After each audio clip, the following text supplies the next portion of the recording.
Hi, this is Elliot from Workload. In this video, we'll be setting up a workflow where the trigger is receiving a new email in Gmail, and then the action is sending that email as a channel message in Slack.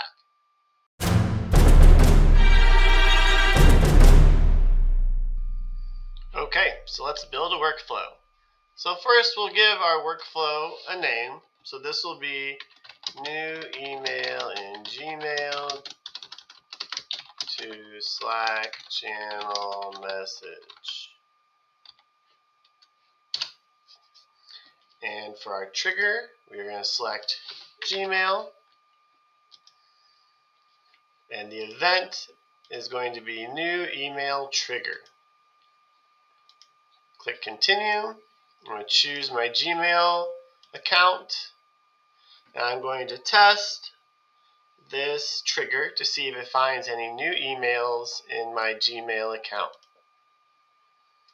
Here we go, new one. Example. Here is an example email. Love me. Adorable. So we'll click continue. And now you can see this little dot in the upper right hand corner is turned green. So that trigger has been set up correctly. So now for our action in Slack, we want to send a channel message. Click continue. I'm going to choose my Slack account.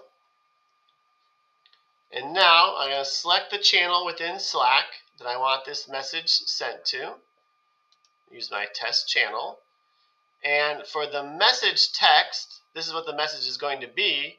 I want this message to replicate the email I received. So I'm going to click inside of the message text box and select from the drop-down menu the message of the email.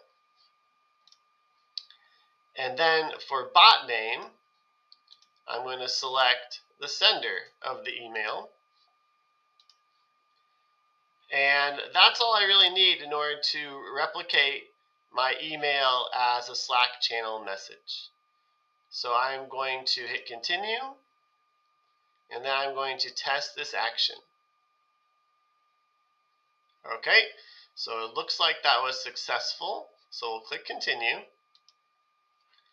and we'll check over in our Slack channel, and we'll see, here it is. Here's an example email, love me.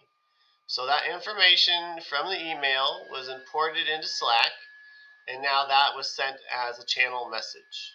So if I go back to the workload editor, I can turn on my workflow to activate it. And now every time I receive a new email, it will send a message in Gmail. So that's how you can use workload automation to import details from an email into a Slack channel message. Please like and subscribe to this video if you want more content from Workload about how to automate your business practices. And we'll see you next time.